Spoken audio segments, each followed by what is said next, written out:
आपण पाहत आहात महा टाइम्स न्यूज. नवा काळ, नव्या बातम्या. दादा, आपण पाहतोय की कुठेतरी अक्कलकोटचा चेहरा मोहरा बदलण्यासाठी 500 कोटी रुपयांचा कॉरिडॉर अंतिम टप्प्यात आले बघायला मिळते. कशा पद्धतीने असतात? मागील जवळपास 6 महिन्यापासून मी ह्या सगळ्या कामासाठी प्रयत्नशील होतो. लाखो भाविक स्वामी समर्थांच्या चरणी नतमस्तक होण्यासाठी अक्कलकोटला येतात. पण मूळचं मंदिर हे जुन्या गावात असल्याने, समाधी मठ हे जुन्या गावात असल्याने, की येणाऱ्या भाविकांची संख्या, आमचा अवेलेबल इन्फ्रास्ट्रक्चर जो आहे तो खूप तुटकं ह्या सगळ्या गोष्टीसाठी पडत होतं. पार्किंग असेल, निवास व्यवस्था असतील, शौचालय असतील, मंदिर परिसर असेल, आजूबाजूला तिथं मूळची जुनी दाट लोकवस्ती असल्यामुळं काहीच करता येणं शक्य नव्हतं. आणि मी यापूर्वीच मागच्या 2.5 वर्षांमध्ये माननीय तत्कालीन उपमुख्यमंत्री आणि आत्ताचे मुख्यमंत्री देवेंद्रजी फडणवीस साहेब असतील, त्यावेळेचे मुख्यमंत्री एकनाथराव शिंदे साहेब असतील, त्या दोघांशी वारंवार पाठपुरावा करून यापूर्वीच 369 कोटीचा आराखडा पूर्ण केला होता. आणि बहुतांशी त्यातली कामं आता संपत पण आलेले आहेत.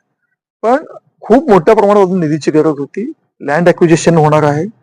आलेल्या भाविकांची भव्य पार्किंग असेल, दर्शन मंडप असेल, दर्शन रांगाची सोय असेल, मग भक्तनिवास असेल, ह्या सगळ्या गोष्टी, खूप साऱ्या शॉपिंग कॉम्प्लेक्सेस आहेत, अशा खूप साऱ्या गोष्टी ह्या कॉरिडॉर मध्ये आपण करत आहोत.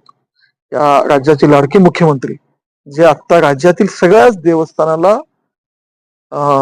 एक चांगलं तीर्थक्षेत्र करण्याचा प्रयत्न करत आहेत. अक्कलकोट तर राज्यातलं नामांकित तीर्थक्षेत्र आहे.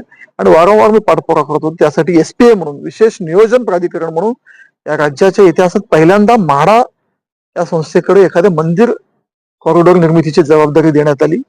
आणि म्हाडानेही, आणि नुसते जबाबदारी दिली नाही, की GR काढून 24 तासाच्या आत बैठक लावली आणि पहिल्या टप्प्यामध्ये 500 कोटीचा आराखडा सादर करण्यास माननीय मुख्यमंत्र्यांनी आदेश दिले. या कॉरिडॉरमध्ये मंदिर परिसरातील खूप साऱ्या जागा पण अधिग्रहण करावे लागतील.